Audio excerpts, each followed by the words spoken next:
नमस्कार दोस्तों, आप सभी का सनराइजेज कोचिंग क्लासेज में स्वागत है।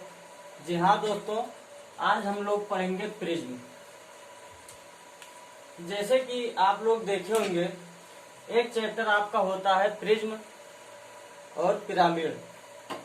वो आपका मैथ में पढ़ाया जाएगा, जिसे आप लोगों को अमन सर पढ़ाएंगे। लेकिन रीजनिंग में आप लोगों के आता है प्रिज्म, जिसे आज हम लोग पढ़ेंगे। इसमें होता क्या है, यह एक 3D स्ट्रक्चर होता है, अर्थात त्रिविमीय एक संरचना होती है, जिसमें त्रिभुज हुआ, चतुर्भुज हुआ, पंचभुज हुआ या षडभुज हुआ, उसमें जो भी आकार दिया रहेगा उसका नीचे का आकार होता है। उसके बाद जो भी आपका आकार बनता है उसमें आपका सभी आयत के रूप में होता है। आप लोग जानते होंगे, आप लोग जिस भी कोचिंग में पढ़े होंगे, अधिकतर कोचिंग में आप लोगों को प्रिज्म नहीं पढ़ाया गया होगा। लेकिन यदि आप लोगों के क्वेश्चन पेपर में प्रिज्म पूछ लिया जाता है तो आप लोग किस तरीके से उसे हल करेंगे, हम उसके बारे में आप लोगों को बताते हैं। जैसे हमारा आता है प्रिज्म, जैसे हमारा हो गया त्रिभुज का प्रिज्म। तो त्रिभुज का प्रिज्म किस तरीके से बनाएंगे, जैसा कि आप लोग जानते होंगे, यदि प्रिज्म का आप लोगों को कोर गिनने को कह दिया जाए या साइड के जो कोर होते हैं उसे गिनने के लिए कह दिया जाए या फलक गिनने के लिए कह दिया जाए, तो आप लोग उसमें काफी समय लगा देंगे। बनाने के बाद आप लोग गिनेंगे तो काफी समय लग जाएगा। लेकिन आप लोग सूत्र के माध्यम से उसे हल कीजिएगा, जिससे आप लोगों को आसानी होगी। ठीक है दोस्तों, विलंब न करते हुए हम स्टार्ट करते हैं। अपना चैप्टर है प्रिज्म। तो जैसे हमारा हो गया त्रिभुज का प्रिज्म, तो इसे किस तरीके से बनाएंगे, ये हमारा हो गया। इसके बाद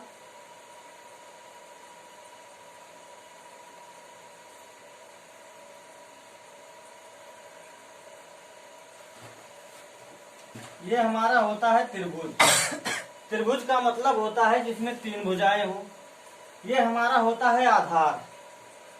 ये हमारा जब आधार है, नीचे से दिया हुआ है, तो ये क्या होगा, हमारा ऊपर का शीर्ष होगा। इसके बाद ये जो भुजा दी गई है हमारी साइड की भुजा होगी, और ये हमारा एक साइड का भुजा होगा, ये दूसरे साइड का भुजा होगा, और ये जो पीछे की तरफ दिख रहा है ये हमारा पीछे का भुजा होगा। आप लोग तंबू देखे होंगे, तंबू जिसमें देखते होंगे जो बाहर से लोग आते हैं तंबू में रहते हैं, ये तंबू के आकार का होता है। तो आपको यदि इसमें कोर पूछ लिया जाए या शीर्ष कोरों की संख्या पूछ ली जाए या कुल शीर्षों की संख्या पूछ ली जाए, तो आप लोग इसमें किस तरीके से निकालेंगे। तो हम देखते हैं इसका सूत्र क्या होता है, और इसके सूत्र के आधार पे आप लोग हल कीजिएगा। इसके बाद आता है आपका चतुर्भुज का प्रिज्म। कौन सा प्रिज्म? चतुर्भुज का प्रिज्म।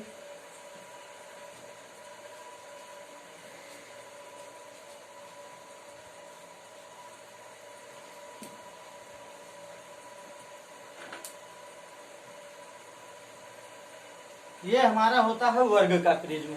इसे आप लोग किस तरीके से बनाएंगे ये भी आप लोगों को बता दें।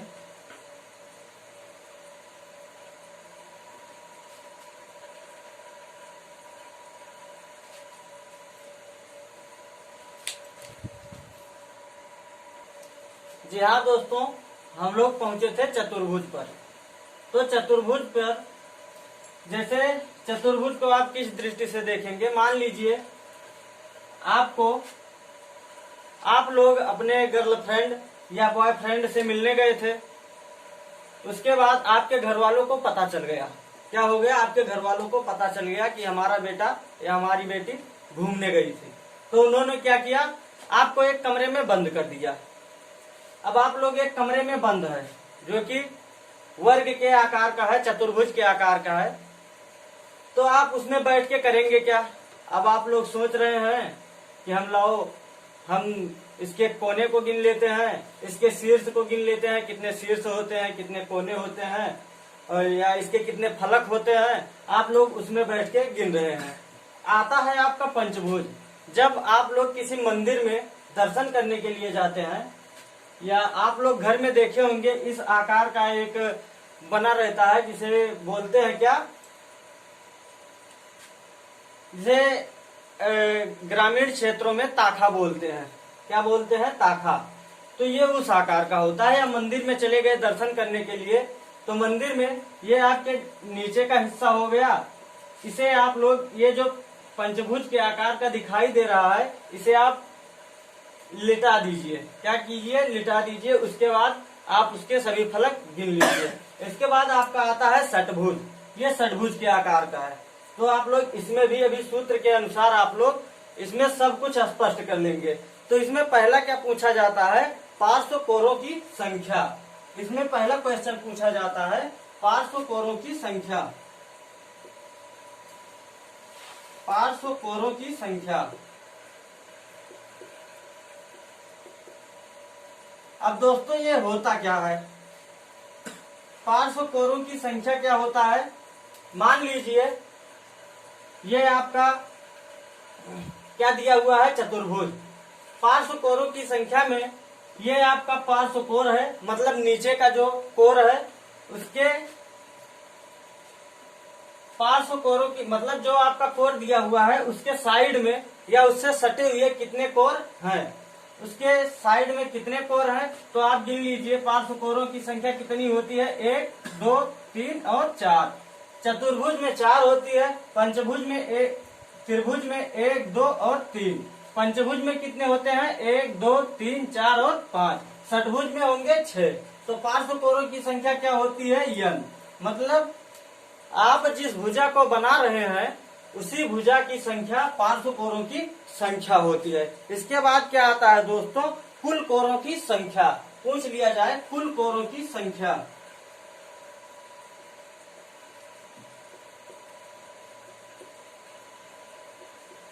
कुल कोरों की संख्या। तो इसमें आप लोगों को क्या ध्यान में रखना है? कुल कितने कोर होंगे त्रिभुज में, तो आप लोग गिन सकते हैं। कितने कोर होते हैं? इसका मतलब होता है जितने भी कोर हैं आप सभी कोर को गिन सकते हैं। तो इसमें चतुर्भुज में कितना हो गया? ये 4 नीचे का हो गया, 5, 6, 7, 8, 9 और 10। सारी दोस्तों चतुर्भुज में 1, 2, 3, 4। इसके बाद इसका भी कोना आएगा 5, 6, मतलब इसका होता है 3n। कितना होता है? 3n। जितना भी दिया हुआ है उसमें आप लोग 3 से गुणा कर देंगे तो आ जाएगा। मतलब कुल कोरों की संख्या जो साइड में दिया रहता है ये कितना हो गया? 1, 2, 3, 4। इसके बाद इसी तरीके से आप लोग गिन के इसे निकाल सकते हैं। इसमें होता है 3n। इसके बाद क्या आता है दोस्तों? कुल शीर्षों की संख्या। कुल कितने शीर्ष होते हैं? कुल शीर्षों की संख्या। आप इसे निकाल सकते हैं। ये होता है n का 2 गुना। कितना होता है? n का 2 गुना। इसी तरीके से यदि पूछ लिया जाए पार्श्व फलकों की संख्या,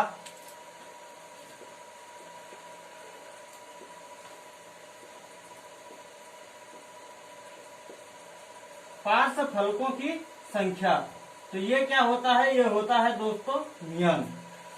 जैसे कितने फलक हैं, ये जो नीचे का फलक है इससे सटे हुए कितने फलक हैं, तो उससे आप गिन सकते हैं। ये हो गया आपका नीचे का फलक, इससे सटे हुए कितने फलक हैं? एक आगे का फलक, एक पीछे का फलक, एक दाहिने साइड का, एक बाएं साइड का, हो गया n। मतलब जैसे चतुर्भुज दिया हुआ है तो चतुर्भुज में ये 4 भुजाएं हैं, इससे 4 भुजाओं से सटा हुआ 4 फलक होगा।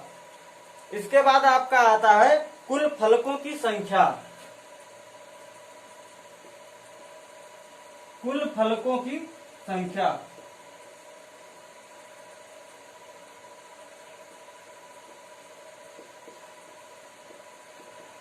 अब कुल फलकों की संख्या में क्या आएगा दोस्तों? n+2। इसे आप लोग ध्यान से देखिएगा। जैसे दे दिया कुल फलकों की संख्या, आप चतुर्भुज पे देख सकते हैं, पंचभुज पे, त्रिभुज पे, षटभुज पे। अब इसमें देखिएगा, इसमें दिया हुआ है कुल कितने फलक हैं। ये आपका हो गया 1, ये आपका हो गया 2। इसके बाद एक इस तरफ का जो बीच में झुका हुआ है हो गया 3। एक इस तरफ का जो बीच में झुका हुआ है हो गया 4 और एक पीछे का फलक हो गया 5। तो त्रिभुज में कितने फलक हो गए? n+2। अब आप इसी सूत्र से किसी भी त्रिभुज दे दिया, चतुर्भुज दे दिया, पंचभुज दे दिया या षटभुज दे दिया, आप इसी के आधार पर सभी के पार्श्व फलक निकाल सकते हैं, कुल कोरों की संख्या निकाल सकते हैं, कितने कोर होते हैं। कोर का मतलब होता है कुल कितने कोर होते हैं। ये हो गया 1, ये हो गया 2, ये हो गया 3, ये हो गया 4, इसके बाद ये हो गया 5, ये 6, ये हो गया 7, 8, 9, 10, 11, 12। कितना हो गया? 12। चतुर्भुज में हो गए 12। और क्या दिया हुआ है? 3n। तो इस तरीके से यदि आप यहाँ पर 3 लिख देते हैं, n की संख्या कितनी है? 4, तो आपका कितना आ जाएगा? 12। इसी आधार पर कुल शीर्षों की संख्या, कुल कितने शीर्ष होंगे? शीर्ष का मतलब होता है कोना। कुल कितने कोने होंगे? कुल शीर्षों की संख्या आप त्रिभुज में देख लीजिए या चतुर्भुज में देख लीजिए। तो कुल शीर्षों की संख्या 2n, मतलब हमको पहले 2 लगा के उसके बाद इंटू में n। कितने n है? n की संख्या यदि चतुर्भुज में देखते हैं तो 4 होता है, मतलब हो गया 8। तो इसे किस तरीके से देखेंगे? ये हो गया हमारा 1, ये 2, ये 3 और ये 4। ये हमारा हो गया 1, ये 2, ये 3 और ये 4। इसके बाद ये 5, ये 6, ये 7 और ये 8। कितना आ गया हमारा? 8। कुल शीर्षों की संख्या कितनी आ गई हमारी? आ गया 8। ठीक है दोस्तों, आगे अब इस पर आधारित क्वेश्चन देखते हैं। इस पर आधारित क्वेश्चन किस तरीके से पूछा जाता है उसके बारे में आप लोगों को बताते हैं। जैसे क्वेश्चन में दे दिया जाता है एक षटभुज है तो उसके शीर्षों की संख्या कितनी होगी। अब हम अपने क्वेश्चन की तरफ चलते हैं। कोई भी क्वेश्चन दे सकता है, त्रिभुज दे सकता है, चतुर्भुज दे सकता है, पंचभुज दे सकता है, षटभुज दे सकता है या इसके आगे भी दे सकता है। तो आप लोग जितने भी इसमें आप लोगों को सूत्र बताए हैं, इसी सूत्र के आधार पर आप लोग सभी क्वेश्चन का आंसर निकाल सकते हैं। जैसा कि आप लोग देखे होंगे, हमने बता दिया जितने भी आप लोगों को फलक बना के दिखाए थे, सभी के आधार पर आप लोगों के सभी क्वेश्चन को हमने जिनके दिखा दिया है। अब आप लोगों का क्वेश्चन है, दिया हुआ है एक प्रिज्म का आधार षटभुज है। क्या दिया हुआ है? प्रिज्म का आधार षटभुज है। तो षटभुज है, इसके बाद दिया हुआ है उसके शीर्षों की संख्या। तो शीर्षों की संख्या में क्या होगा?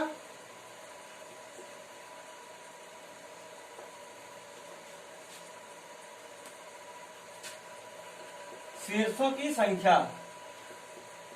और दिया क्या है? षटभुज है।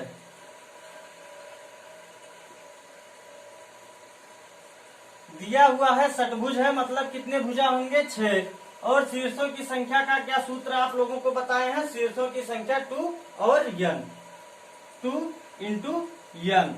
तो इसमें होगा क्या? दिया हुआ है 6, मतलब भुजाएं कितनी है? 6। और शीर्षों की संख्या कितनी यहाँ से हो जाएगी? 2 इंटू 6 आ गया आपका 12। कितना आ गया? 12। इसके बाद अगला क्वेश्चन आप लोगों का है, एक त्रिभुजीय प्रिज्म की प्रत्येक कोर समान लंबाई की है। यदि प्रिज्म का पृष्ठ 12 वर्ग सेंटीमीटर हो तो उसकी एक कोर की लंबाई क्या होगी। अब आप इसके आधार पर भी क्वेश्चन देख लीजिए।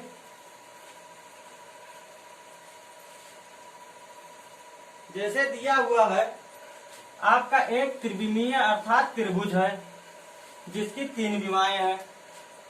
क्या दिया हुआ है? त्रिविमीय अर्थात त्रिभुज है। आप लोगों के क्वेश्चन में क्या दे रखा है? दे रखा है एक त्रिभुजीय या त्रिविमीय प्रिज्म की प्रत्येक कोर समान लंबाई की है, मतलब प्रत्येक कोर समान लंबाई की है।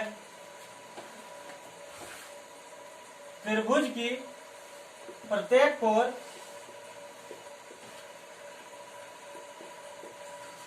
समान लंबाई की है।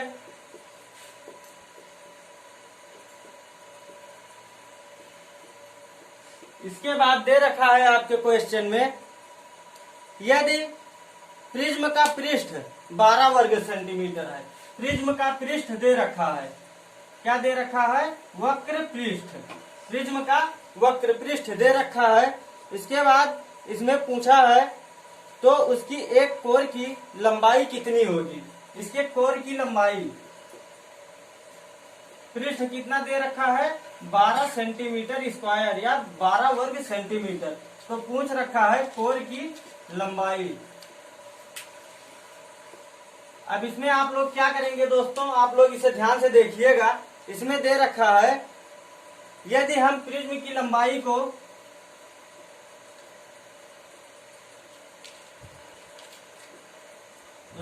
को x मान लेते हैं, तो इसी के आधार पर हम लोग क्या करेंगे, पार्श्व पृष्ठ हमको निकालना है। क्या करना है? पार्श्व पृष्ठ। आपका यहां से आ जाएगा पार्श्व पृष्ठ इज इक्वल टू, आ जाएगा आपका आधार का परिमाप गुणे ऊंचाई। क्या आ जाएगा? आधार का परिमाप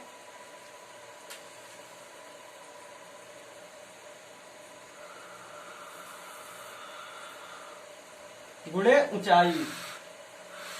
अब आप लोग यहां से ध्यान दीजिएगा, आधार का परिमाप यहां से जब त्रिभुजीय दे रखा है या त्रिविमीय दे रखा है, तो आधार का परिमाप कितना हो जाएगा आपका?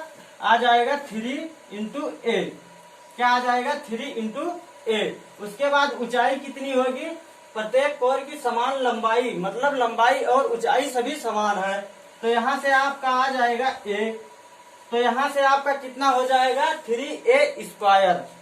इसके पहले पार्श्व पृष्ठ आप लोगों को कितना दे रखा है? 12 सेंटीमीटर स्क्वायर। आप 12 सेंटीमीटर इसके स्थान पर रख सकते हैं। यहाँ पे आ गया आपका 12 is equal to 3a square. यहाँ से आपका आ जाएगा 3a। इसके बाद आ जाएगा 12 is equal to 3a square. हम इसको पक्षांतर करेंगे तो हमारा आ जाएगा ए स्क्वायर इज इक्वल टू 4। कितना आ गया हमारा? ए स्क्वायर इज इक्वल टू 4। इसके बाद आप लोग इसे ध्यान दीजिएगा, ए स्क्वायर इज इक्वल टू 4 दे रखा है, तो 4 का जब हम वर्गमूल निकालेंगे तो कितना प्राप्त हो जाएगा? ए इज इक्वल टू आ गया हमारा 2। मतलब लंबाई कितनी हमारी आ गई? इसमें पूछ रखा है कोर की लंबाई, तो कोर की लंबाई हमारी कितनी आ गई? 2 सेंटीमीटर। कोर की लंबाई आ गई 2 सेंटीमीटर। इसे एक बार फिर से ध्यान दीजिएगा। दे रखा है एक त्रिभुजीय आकार की, दे रखा है क्या? त्रिभुजीय आकार का प्रिज्म दे रखा है, उसका पृष्ठ 12 सेंटीमीटर स्क्वायर है। इसके बाद दे रखा है कोर की लंबाई हमें ज्ञात करना है। क्या ज्ञात करना है? कोर की लंबाई हमें ज्ञात करना है। हमने कोर की लंबाई या प्रिज्म की लंबाई x मान लिया। क्या मान लिया? x मान लिया। इसके बाद हमको पूछा क्या है? दे रखा है पार्श्व पृष्ठ। पार्श्व पृष्ठ का सूत्र क्या होता है? आधार का परिमाप इंटू ऊंचाई। मतलब जितनी ऊंचाई होगी, ऊंचाई या लंबाई सभी समान दे रखा है, मतलब प्रत्येक कोर समान लंबाई की है। तो जितना हमारा ऊंचाई होगा उतना ही हमारा लंबाई होगा। तो उसी आधार पर हमारा यहाँ पे आ गया आधार का परिमाप। आधार का परिमाप जब 3 विमीय दे रखा है तो परिमाप कितना हो जाएगा? 3a इंटू ऊंचाई a। आ गया हमारा 3a स्क्वायर। यहाँ से हमारा आ गया 12। तो जब a square is equal to, इसको इधर पक्षांतर करेंगे, बटे में हो जाएगा तो 12 कट जाएगा, आ गया हमारा 4। इसके बाद जब हम 4 का वर्गमूल निकालेंगे तो हमारा आ जाएगा 2। ठीक है दोस्तों, हमारा ये क्वेश्चन समाप्त हुआ। अब एक क्वेश्चन देख लेते हैं पंचभुज पर। जैसे पंचभुज दे दिया हो तो उसकी सभी भुजाएं हमें निकालनी हो। जैसे पार्श्व कोरों की संख्या निकालनी हो या कुल कोरों की संख्या निकालनी हो। इसके बाद कुल शीर्षों की संख्या निकालनी हो या पार्श्व फलकों की संख्या निकालनी हो या कुल फलकों की संख्या निकालनी हो, तो हम उसे किस तरीके से निकालेंगे। यदि हम उसे एक एक भुजा करके गिनेंगे या एक एक कोर करके गिनेंगे तो हमारे समझ ज्यादा लग जाएंगे। जबकि आप लोग जानते ही होंगे प्रत्येक क्वेश्चन का हमारे पेपर में ज्यादा से ज्यादा 35 से 40 सेकेंड या 45 सेकेंड मिलता है। तो जैसे हमारा दे दिया एक पंचभुज है, क्या दे दिया? पंचभुज। मतलब स्पष्ट है इसकी भुजा कितनी होगी? 5। इसकी भुजाएं होंगी 5। तो अब इसमें आप लोग ध्यान से देखिएगा, इसमें यदि पूछ लिया पार्श्व कोणों की संख्या तो कितनी आ जाएगी हमारी? 5। इसमें पार्श्व कोणों की संख्या आ गया 5। ये हमारा हो गया पार्श्व कोणों की संख्या। और यदि पंचभुज में पूछ लिया कुल कोणों की संख्या तो हमारा हो गया 3 × 5 आ गया 15। ये क्या है? कुल कोण। ये हो गया हमारा कुल कोण। ये क्या हो गया हमारा? पार्श्व कोण।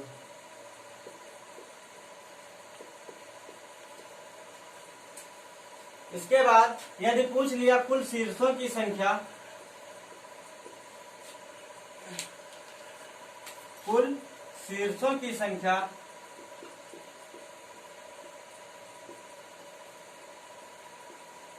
तो क्या करेंगे? 2 × n। n का मतलब हमारा क्या है? 5 आ गया 10। इसके बाद यदि पूछ लिया पार्श्व फलकों की संख्या,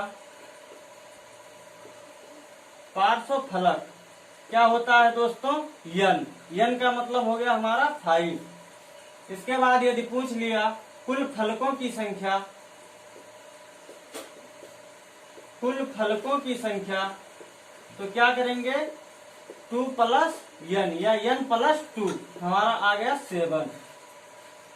इसी के आधार पर दोस्तों आप लोग सभी क्वेश्चन लगाइएगा। इसके पहले आप लोगों को कल हमने पढ़ाया था पासा। यदि उसमें भी कोई कंफ्यूजन हो तो आप लोग उस चैप्टर के नीचे कमेंट बॉक्स जो दिया हुआ है वहां पे कमेंट करके आप क्वेश्चन सेंड कर सकते हैं या अपना कंफ्यूजन पूछ सकते हैं।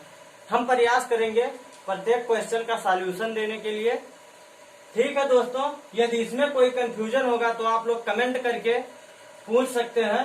हम लोग आप लोगों को सभी कमेंट का आंसर देने का प्रयास करेंगे। ठीक है दोस्तों, अब हम कल आपसे मुलाकात करेंगे एक नए चैप्टर के साथ, एक नए जुनून के साथ, एक नए तजुर्बे के साथ। Okay, bye bye, take care.